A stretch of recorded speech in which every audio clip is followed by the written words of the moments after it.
Okay, so good evening, everyone.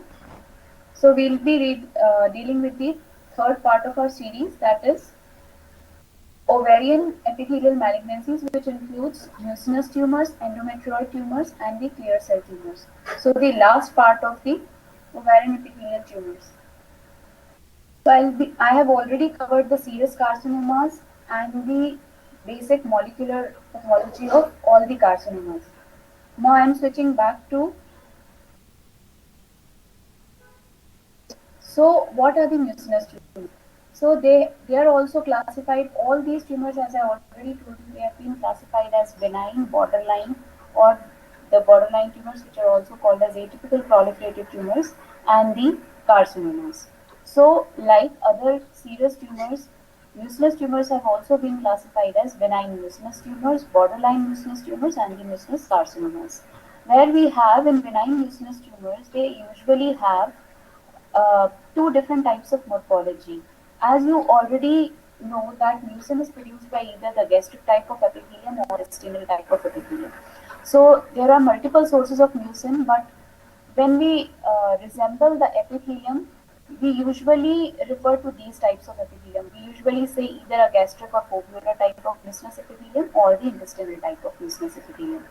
So these mucinous tumors also have been classified as the benign tumors as well as the malignant tumors have been classified as the original like gastric. They are called as gastric type of mucinous adenomas, or if they are look-alike intestinal type, they are called as intestinal type of mucinous adenomas. They are usually unilocular or multilocular tumors. They vary in size from as much as up to 30 centimeters. They can be small, but usually they are large tumors and uniloculated tumors. They are typically unilateral as opposed to your serous tumors, which are usually bilateral. And these tumors have a thick capsule. So as we see the serous tumors, they have a thin smooth capsule and they are usually multiloculated tumors. But these tumors are usually uniloculated and they have a thick capsule and smooth surface. The serous tumors, they contain serous or thin fluid.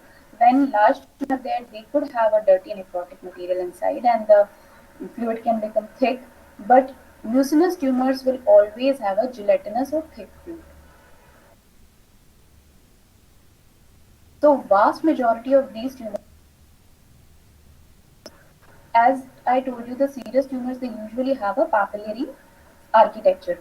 In contrast to that, the mucinous tumors will have glands and cysts, which are usually lined by simple non-stratified mucinous epithelium. So how will you tell that? How will you recognize that this epithelium is mucin? Because as you already know, the mucin is produced by goblet cells, and when you see such cells in the ovary, then you have to think about the mucinous cysts. Now the mucinous cysts, if they are singly lined or the stratification is not seen, they are usually simple mucinous cysts, or they are also called as mucinous cyst adenoma. And if there is a proliferation in these cysts, you call them as atypical proliferative tumors. If the proliferation is more than 10%, as usual, the rule of atypia, that is the mild atypia along with the proliferation of the epithelium, consisting of more than 10% of the ovarian surface, you will call it as atypical proliferative tumors. But if the proliferation is less than 10% of the total ovarian volume, you mucinous cyst adenoma. Now I'll tell you that how they look like, and if you go to the basic architecture of these tumors, these cysts usually have a crypt-like structures.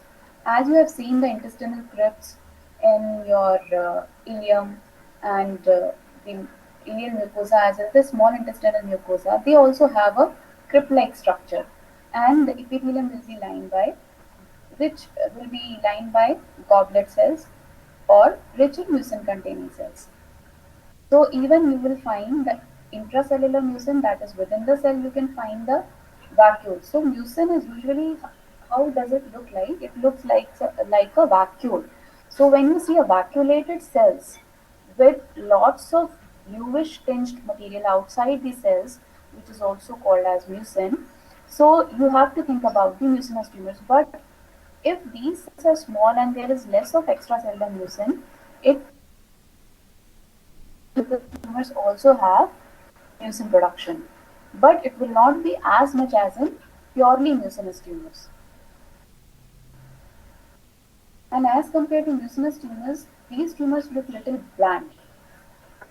So if you see the epithelium can appear undulating, but epithelial stratification and tufting are generally absent in mucinous adenomas. When you see the epithelial proliferation, which is less than 10% of the total tumors, you call it as cystadenomas.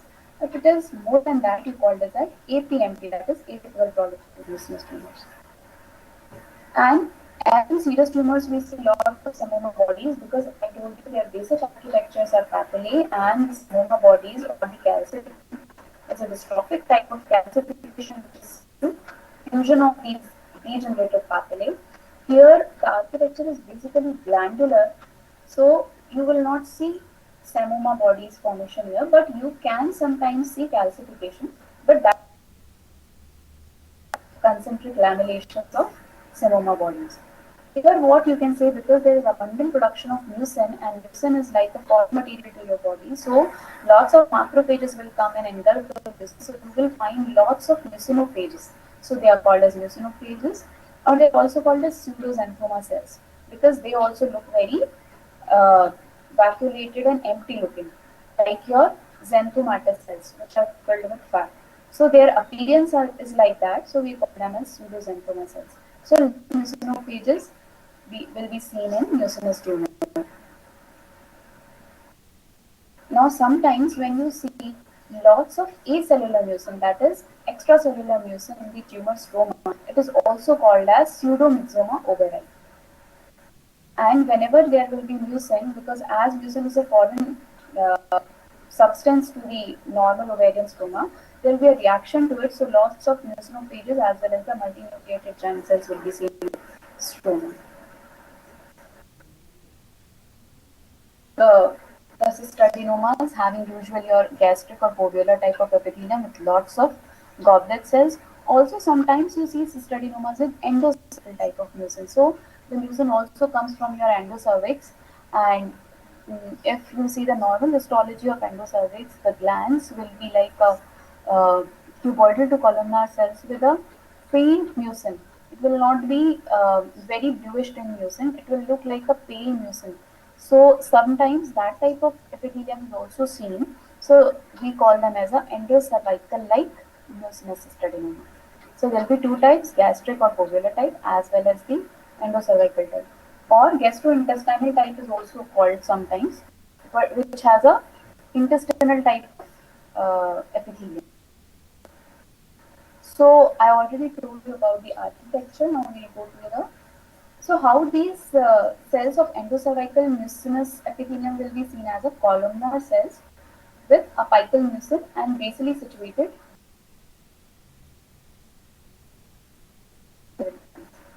Next slide. Okay, so here I'll show you the microscopy.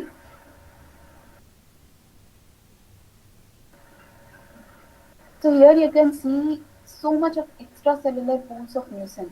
So normal ovary doesn't have such of extracellular mucin. There may be a small foci of mucin if there is a simple mucinous cyst, which is less than 1 centimeter. I already told you in the first class. Okay, so here you can see a single line of epithelial cells lining these cyst walls. Here there is some proliferation, but not much of stratification, but these are very bland looking cells. Here you can see a focal proliferation of epithelium, but here you can see a single line epithelial cyst with lots of extracellular. So this is a low power view. Then you can see here we are calling it as atypical borderline because we more than 10% of the total ovarian tumor. So this is called as atypical proliferative tumor with extensive epithelial proliferation and stratification with focal detachment. You can see here a focally detached cluster of cells in the stroma. So if you see such clusters and if they are their foci is more than 5 millimeters, we call them as atypical proliferative mucinous tumors. If they are more than 5, they are called as microinvasion. If they are less than 5, you call them as just borderline mucinous tumors without invasion. So I'm showing you another example. See, here you can see a intestinal type of epithelium. You can see the villi type of thing here, as you see in your intestine, and you can see these pale cells. These are the goblet cells, which contains mucin. So this is the papillary architecture,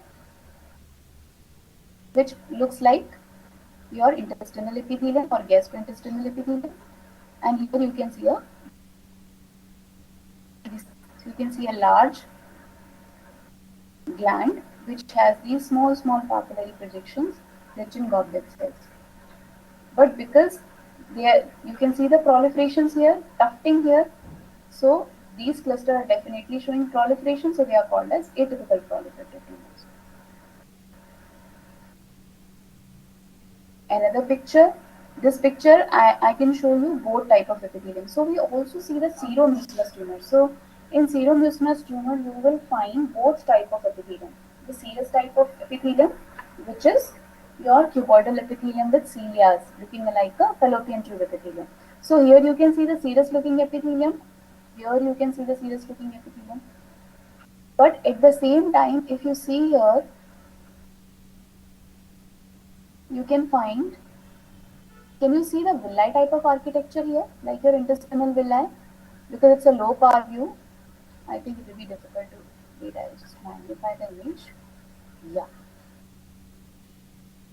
serous looking epithelium. But here you can see the epithelium is extremely suddenly like as if you are seeing an intestine. So this is your mucinous epithelium along with your serous type of epithelium. So you can see both type of epithelial proliferation here. Mucinous type with these goblet cells, because they are very faint looking, you cannot appreciate much here in LOPA, and you can see the serous type of epithelium.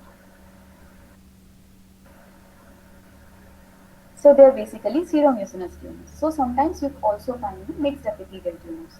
But definitely if you are seeing this atypia as more than 10%, then you will call it as atypical proliferative tumors. And sometimes you can see the detached clusters in this. So these are the low power view.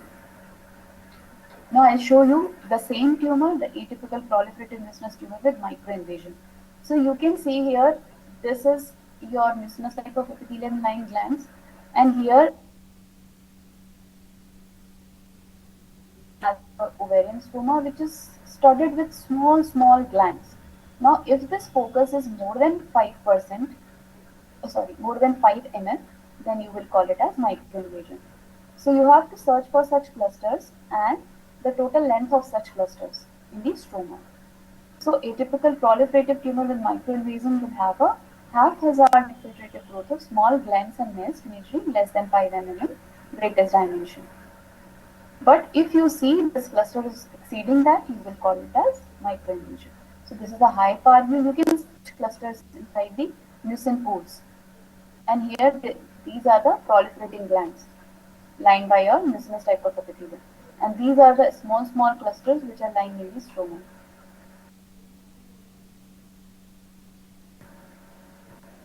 See again the same picture. You can see this is a mucinous cyst, and you can see the foci of microinvasion here. Same another picture is infiltrating into the stroma, and this is your normal lining of epithelium.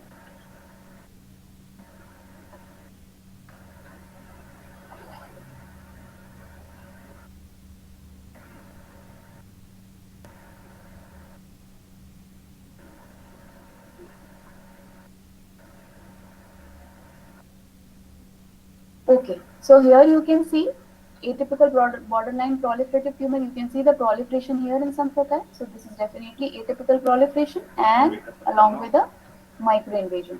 So I'll show you, wait a minute. This is a foci of microinvasion, this one. And similarly, here also, this is a foci of microinvasion. The small glands you can see here, they're all foci of microinvasion. Next. So basically, I told you mucinous cystadenomas, atypical proliferative mucinous tumor, and now coming to the mucinous carcinomas. Now, when will you call them? Usually, I told you that mucinous tumors, they look very bland and they do not look horrible like your serous tumors with lots of nuclear atypia and hyperkinesia and lots of mitosis. So there we use the criteria of defining it as carcinoma using the mitotic count more than 12 or less than 10 per 10 HPF. But here you have to say, you have to see the infiltration foci. So the if the infiltrating foci are like more than 5 millimeter, exceeding 5 millimeter, they are microinvasion. But if you see a bland looking cell deep inside your stroma, you will definitely call it as carcinoma. So here the criteria is quite simple. And you may not find much of nuclear atypia and mitosis here, but finding the clusters of mucinous cells, mucinous glands as well papillae, if it is intestinal deep inside your ovarian stroma, you will directly call it as mucinous carcinomas. So it is seen that your intestinal type, and overall their percentage is very low, that is 2% of the weight. So usually presented as unilateral masses and without evidence of skin surface involvement or extraovarian disease similar to your APMT, that is atypical proliferative mucinous tumors. Okay, so if we come to the gross pictures of these tumors, they are usually huge in size, as I already told you. They can reach up to 30 centimeter. Even their benign tumors can reach up to 30 centimeters, and they're usually unilateral. And the most important thing is they will be started with a gelatinous material. So multicystic mucus containing tumors with smooth white capsules. I told you they have a thick capsule. The benign tumors are usually uniloculated, but your malignant tumors are usually multicystic. They will have a cyst in the cyst. So there will be small cystic structure even inside the large or bigger cyst areas. So this is very important that solid areas inside the cystic tumors, they indicate some sort of poor differentiation. You can say they indicate the malignancy. So whenever you see a solid cystic type of tumors, you should think of malignancies, and in grossing, you should always give sections from such areas which are solid, apart from the cystic areas. You should not miss any solid area.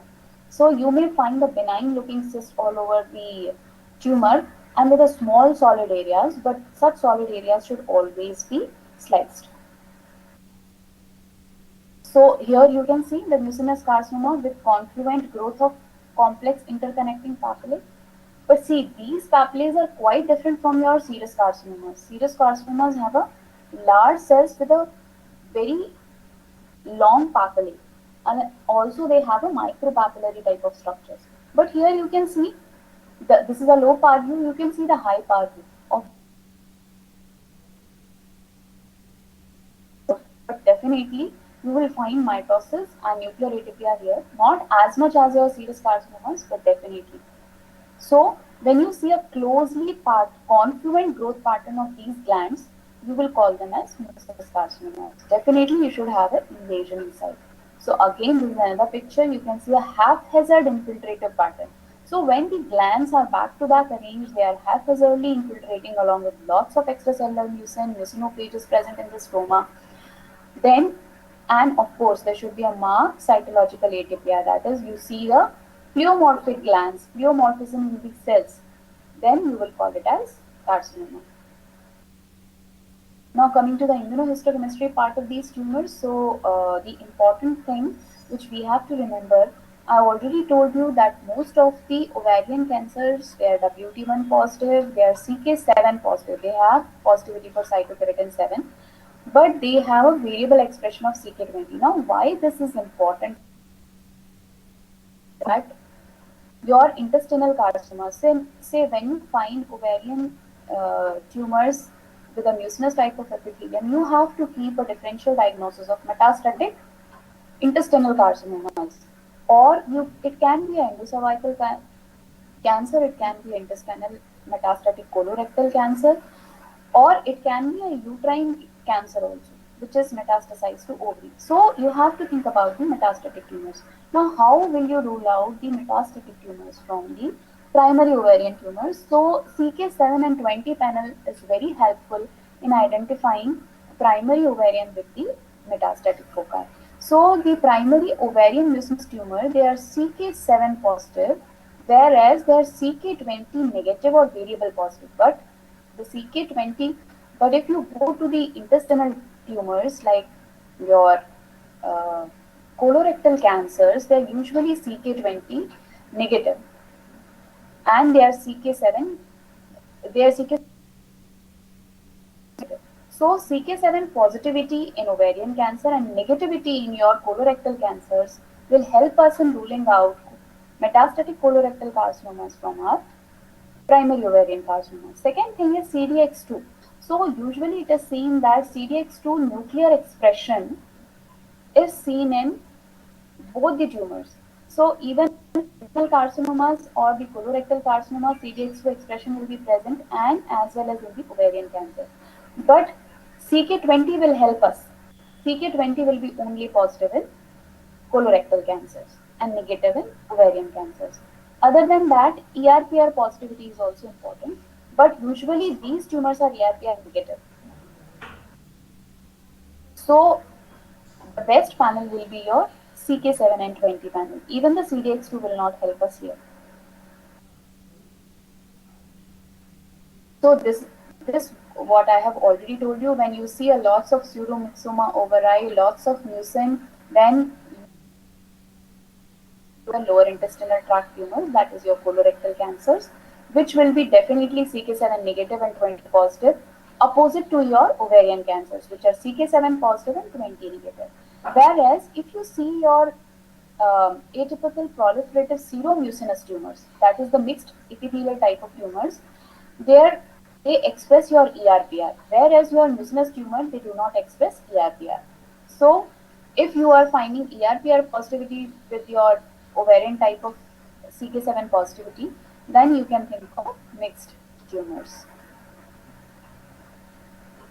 So another thing which we have to identify on gross is your metastatic mucinous tumors are typically bilateral. Whereas if you find unilateral ovarian tumors which are rich in mucin, you have to think of primary, because metastatic tumors will be usually bilateral and they will be on surface.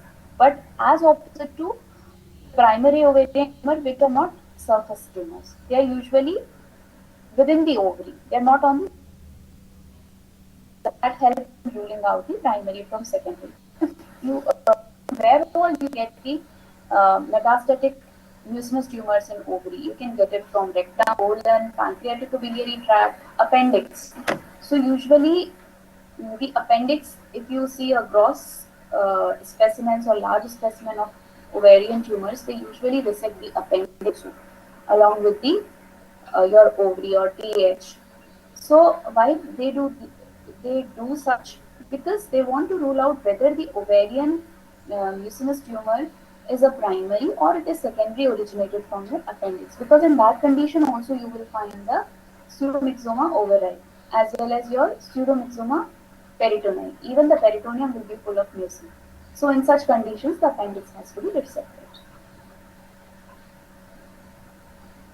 Now coming to the endometrioid tumors, if you second in line is your endometrioid tumors. So if you see the vast majority of endometriosis, they are carcinomas. Matlab, I mean that less of them are your benign or borderline tumors. Most of them are carcinomas, and your endometrioid adenofibromas are also there, but they are also very rare. And it is seen that these, I already told you in the first class that endometrioid tumors, they are associated with your endometriosis. So these tumors are associated with your endometriosis. So whenever, if you find endometriosis in the ovary, you have to search for the endometrioid tumors. Now coming to the different types of endometrioid tumors, where we have endometrioid adenopathy. fibromas, they are tumors, they are usually unilateral and they occur at the age of 57 years. That is in the later age groups, not as much as your serous carcinomas. Serous carcinomas are usually seen in your 60s and 70s. So these tumors are usually younger to that. And centimeters, not as huge as your mucinous or serous tumors, which can uh, go up to 30 centimeters. External surface of these tumors are smooth and fibrous because as adenofibromas, so whenever the stromal component also proliferate along with the glandular component, we the term adenofibromas. So if you find uh, endometriotic cystic tumors along with the clear yellowish fluid, you can think of such mixed fibromas. Now into the myopathy of these tumors, I'll directly show you the picture. It's there, I'll just check. Yeah.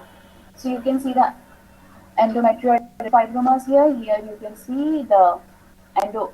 Why it is called as endometrioid? Because these glands, if you see, they look like your endometrial gland. As you see in the uterus, endometrial lining, the endometrial glands, looking glands, if they are present inside the ovary, then only you will call it as endometrioid. And endometrial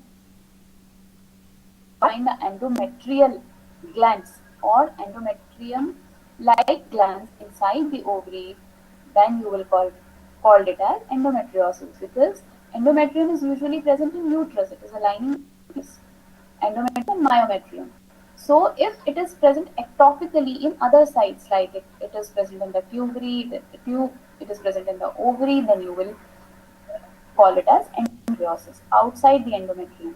So such dangerous and they can develop endometrioid carcinomas as well as the endometrioid tumors, like benign tumors also.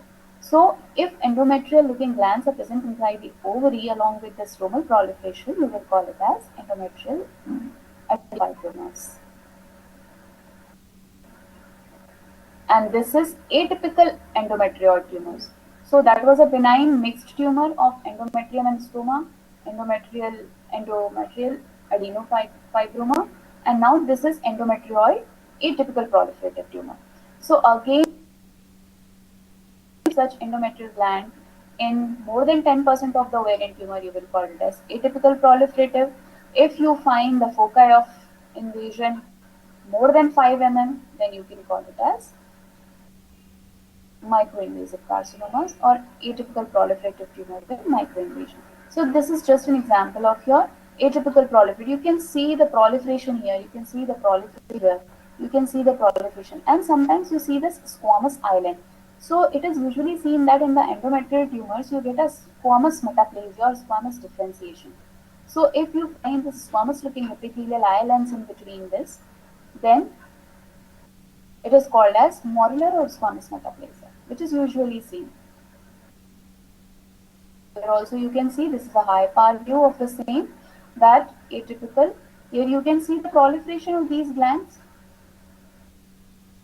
along with this squamous island or module. Again you can see here atypical proliferative or border. So whenever there is proliferation, definitely these glands will become close to each other or they look. So now coming to the endometrioid adenocarcinomas. Endometrioid adenocarcinomas, they are just 15 to 20% of the ovarian cancers, and they are usually present in 55 to 58 years, slightly lower than your serous carcinomas, and they usually present as pelvic or abdominal pain. This is a usual finding in most of the ovarian tumors, but they will present in abnormal vaginal bleeding because of the endometriosis. So endometrioid carcinoma, externally they have the outer surface on cut, they will be solid cystic and they usually have mucinous or greenish fluid. And the most important thing I told you that these tumors they develop from endometriotic cyst. So you may sometimes find a chocolate cyst or a chocolate colored fluid. So that again signifies that this tumor is developing from your endometriotic foci. So that also help us in sorry. in identifying the origin of tumor grossly. So this is a microscopy of these tumors. See, you can see the proliferations here. So if this proliferation is just in 10%, you will call it as atypical. But here you can see these glands proliferating throughout the foci and throughout the ovarian volume, then you will call it as endometrial carcinomas. Because it is very difficult to find atypical proliferative endometrioid tumors as well as the well differentiated because their morphology is almost similar. They do not show much of atypia. But the amount of growth is important. So we have to see the amount of proliferation. If it is only focal or restricted to one area, we will not call it as carcinoma. If it is present in more than 10% of your ovarian volume, then we'll call it as well differentiated endometrial carcinomas. If the cells are very benign looking, but definitely there will be a confluent growth pattern as well as the back-to-back arrangement of the glands. In this, if you can see, in the deep stroma there is no invasion. But also we will say it as a endometrioid carcinoma. So I already told you that invasion is not much important in some places when you find a bad nuclear feature. As I told you, low-grade and high-grade serous carcinomas, that even if there you do not find invasion but the nuclear feature is bad and the criteria of mitosis there, you will not find for invasion. Even if invasion is not there, you will call it as a carcinoma. Similarly, here also, if there is no foci of invasion, then also you are calling it as a endometrioid carcinoma because the proliferation is bad, the cytological atypia is there, and nuclear features are bad, along with confluent growth pattern. Whereas in mucinous tumors, you have to look. Then here, coming to the different, I told you uh, about the well differentiated form. Now you can see the pic of a moderately differentiated adenocarcinomas. Here you can see this is a high par view, this is a low par view. And also you can see a solid type of pattern. So this is basically going into a poorly differentiated form from your moderately differentiated to a poorly differentiated form. So this is basically your the here if you can see the it is going into a poor differentiation, no glandular architecture. So when we talk about the differentiation, I'll just clarify that differentiation is always related to the morphology of a tumor towards a normal counterpart. If it looks quite similar to your normal counterpart, but definitely the proliferation is more, it is invading, and there is crowding, overlapping of the nuclei, crowding of the glands, definitely we'll call it as a carcinoma.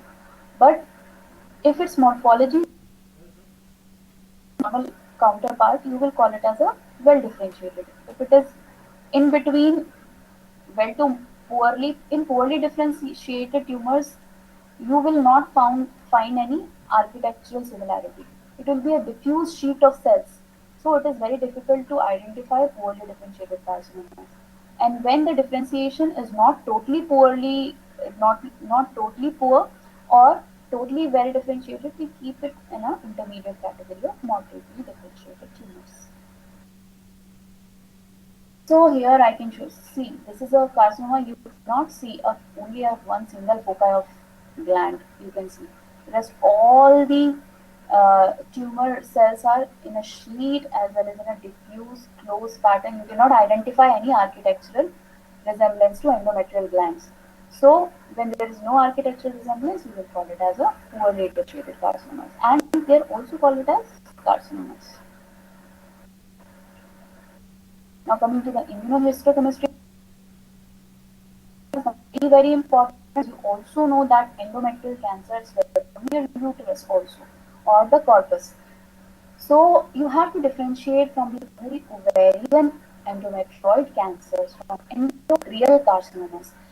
How will you differentiate? For that, the CK7 and 20 positivity. So most of tumors, ovarian tumors, they are CK7 positive, and the other most important thing is your WT1 positivity.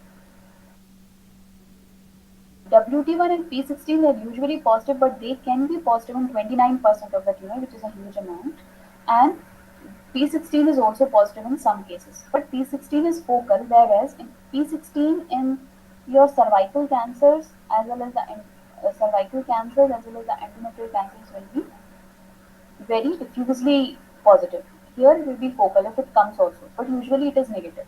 WT1 is also usually negative, but if you come to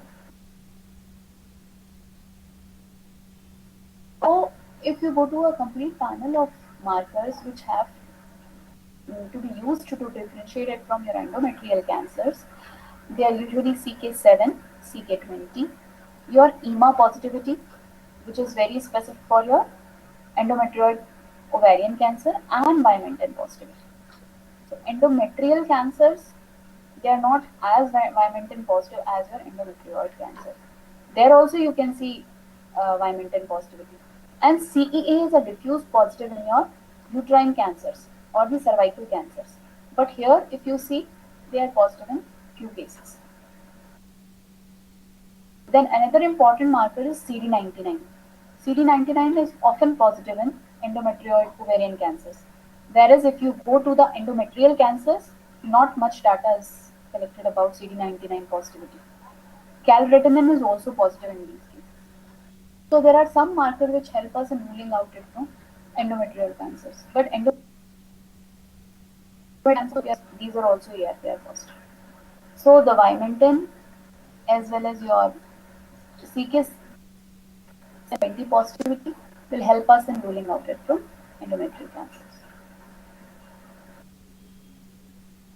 Uh, then another important thing, if you then again if you have to see if the carcinoma is poorly differentiated, you always have to keep a differential diagnosis of colonic carcinoma, metastatic cancers, or metastatic colorectal cancer. Because if poorly differentiated carcinomas are there and moderately differentiated carcinomas are there, they can be metastatic colonic cancers also. So in such cases, again the CK7 positivity and 20 negativity will person ruling it from metastatic colon cancers or metastatic cancers. Because CK20 will be usually positive in your metastatic tumors, whereas negative in endometrioid cancers. And CK7 are usually which is strongly positive in cancer. So this panel I told you to rule out metastatic tumors, we have to use this tumor. Most of the ovarian tumors are CK7 positive. Most of the metastatic colorectal cancers or the other tumors are CK7 negative. Now, clear cell tumors. So when we go to the clear cell carcinomas, they cover a very small proportion of ovarian carcinomas. This is carcinoma actually. So grossly, these tumors are lobulated. They have a lobulated external surface. Because whenever like this, the thing will become nodular. Fibrosis is a fibrotic surface. So there will be a false nodules. So the surface of the tumor will be bossulated if it is a adenofibrosis. And usually clear cell carcinomas, they have a minute cyst. So clear cell carcinomas are usually a small cystic tumors. So whenever you find a small cystic tumors with a rubbery stroma, loculations, small honeycomb like a small cystic space, not a huge cystic space or locules like you see in mucinous and serous tumor. You have to think about the clear cell tumors. So clear cell tumors are basically they are small cystic tumors with a honeycomb like appearance, and they will have a clear fluid like your serous tumors. Microscopically, adenoma, if you see a benign clear cell adenofibromas, you will have a stromal proliferation and the glandular proliferation, and you will have a clear cells. As you see, clear means they have a cytoplasmic clearance. So these tumors will have a propped up nuclei or peg-like or hobnail nuclei with a clear cytoplasm. Similarly, you will also find atypical proliferative clear cell tumor like their other atypical tumors, but these tumors are also very rare tumors of ovary, and they will show a very low mitotic activity of less than 3 nuclei.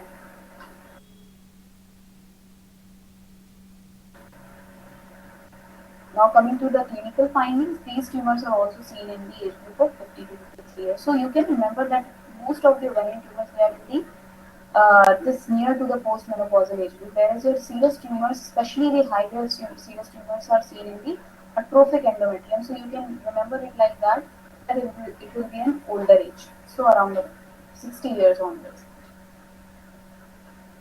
Now, yeah, this is a very important point. If you see a paraneoplastic syndrome associated with ovarian tumor, you have to think about the clear cell carcinoma. So clinical presentation is also very, very important in these tumors because you sometimes miss in the ovary because these are such a small foci and most of the time they are identified incidentally as they are very rare tumor of ovary. So if the patient presented with hypercalcemic symptoms or hypercalcemia and you are not able to find ovarian clear cell carcinoma. So they're associated with paraneoplastic syndromes. So a patient presenting with pelvic or abdominal mass with hypercalcemia, then we have to look carefully in the ovary about the small cystic lesions because these cysts are so small that sometimes you may miss it. But they can range up to 30 centimeters in diameter, being diameter of around 13 to 15 centimeters. Then you have a solid and fibrous component. Then if the proliferation you will regard them as atypical proliferative tumors. But usually these are also uniloculated cysts or very tiny cyst inside a cyst like honeycomb appearance. But it is seen that some of the tumors which are large in size, they are multiloculated cystic masses with mucinous and watery fluid. Whenever you think of these tumors, I told you you have to search for endometriotic foci. As I already told you in the first class that their origin is to find a serous looking tumor, you have to search for fallopian tube to look for the stick lesions or serous intratubular epithelial neoplasms. And if you find clear cell or endometriotic type of foci in the ovary, you have to search for endometriosis because as they develop from endometriotic. So this is a high power view of a clear cell. This is a low power view of the clear cell carcinoma. You can see this is a very small picture. You can see the hobnailing cells or a large cells here. So this is a where you can see a clear cytoplasm. So if you see here a cell, the periphery related like a hobnail. What is a hobnail? And looks like a flat permanent. And then you have a clear cytoplasm. That's why the name is clear. So if you see a picture, you have to think about a clear cell carcinoma. If you see the nuclear features, they're very bad. There is hyperplasia, there is variation in size and shape, and you will also find lots of mitosis. So clear cell tumors are basically bad tumors. So coming to the immunohistochemistry profile of these tumors, uh, they are very wide cytokeratin. So this is the beauty about this tumor that it will be strongly diffusely positive for cytokeratin 7, CAM 5.2, and EMA. So they have a EMA positivity. So this is very important that endomet that your clear cell tumors of the ovary are EMA positive and CK7 positive. Why I'm telling this because you can have kidney also. You already know the clear cell carcinoma of renal origin. So how to differentiate such tumors from the primary ovarian clear cell carcinomas? So when we have to rule out the metastasis, the clear cell carcinomas of kidney or the renal clear cell carcinomas are CK negative, whereas these tumors are CK positive. As well as your RCCs will be CD10 positive, these tumors are typically CD10 negative. So these tumors, and another important thing is these tumors are CEA negative. So you also have to rule out the clear cell tumors of uterine origin. So primary ovarian clear cell carcinomas are CEA negative. They are WT1 positive, so hence we can identify that they are originated from ovary or primary ovarian. Then coming to the estrogen progesterone receptors, they are negative. So your endometrioid tumors, sorry, endometrioid carcinomas and your uh, clear cells are negative, whereas your serous tumors are positive. Now to the last of this class is your Brenner tumor or transitional tumors. Now, it's transitional cell because epithelium which has a superficial appearance. Now, what does superficial mean? Means there is so when it has layers more than five, or it has a multi-layered epithelium, you have to think about the Brenner, or it's like a urothelium. So urothelium is also as transitional tumor. So these tumors are referred as transitional cell tumors. They can be benign, they can be malignant. But when they are called whenever they are malignant, they are not called as Brenner. They're usually called as transitional carcinomas or transitional tumors. So they compare uh, product very very and very they are based by uniform population of stratified cells with nuclei displaying the groups. Now this is very important feature. These tumors nuclei will show a groove. Now you have a differential of such tumors with another tumor having the groove nuclei, that is your granulosa cell tumor. So, but granulosa cell tumors, they will not have a transitional looking epithelium. So granulosa cell tumor, most of the students remember of a coffee bean nuclei, but similar looking nuclei are also seen in your Brenner tumor. But they will have a urothelium like appearance. So these tumors will have a different morphology compared to the granulosa cell tumor, but they also have nuclear grooves. So the only ovarian tumor, epithelial ovarian tumor with nuclear grooves is your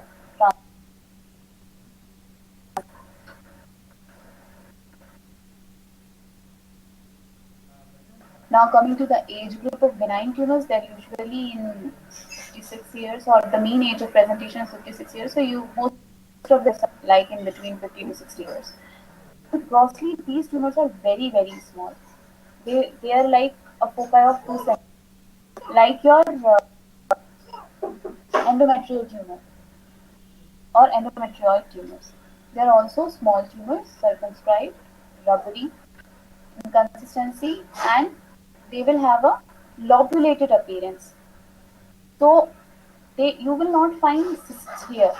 So if somebody asks you about the solid tumors of solid ovarian epithelial tumors or the solid tumors, the differentials are basically your endometrioid carcinomas as well as your transitional cancers or Brenner tumor. Because rest most of the tumors will have a large cyst. To see these tumors, they will be presented as epithelial nest. So if you see a nested pattern in the ovary with nuclei having a longitudinal grooves, you have to think about the Brenner tumor.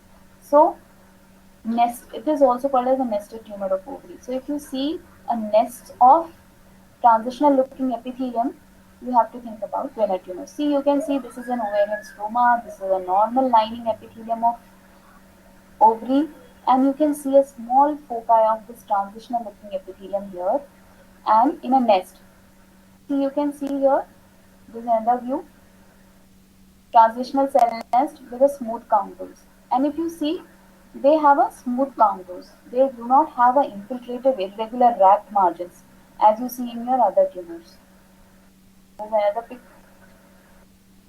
You can see ovoid looking nuclei, okay, and you can see the multi-layering here. You cannot identify on which basement membrane they are lying. And if you go to the individual cell, you can see this is the low power view, so you cannot see the grooves here much. But if you go to the high power view, you can appreciate the nuclear grooving.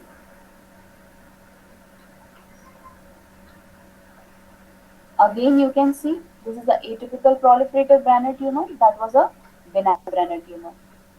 This was a benign Brenner tumor. This is atypical proliferative. You can see the proliferation of the similar type of epithelium. You can see the proliferations here, tufting and small proliferations.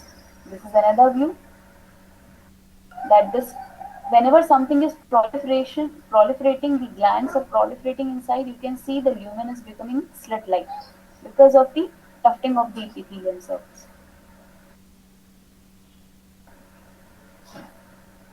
Now coming to the malignant tumor, if you come to the gross appearance of these tumors, they are usually solid cystic, which are friable. Sometimes you can find small cysts with watery fluids, but usually they are solid tumors.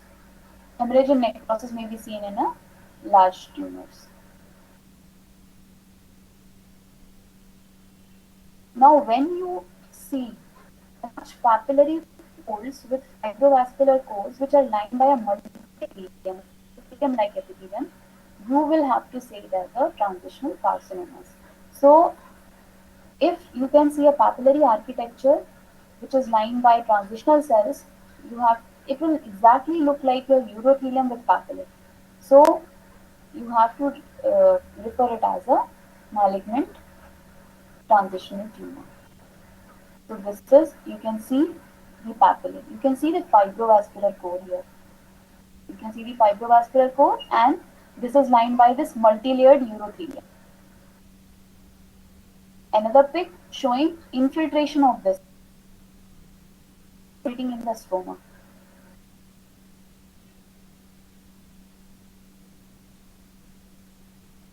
Now coming to the immunohistochemistry part, ovarian transitional cell carcinomas are CK7 positive and they're also WT1 positive.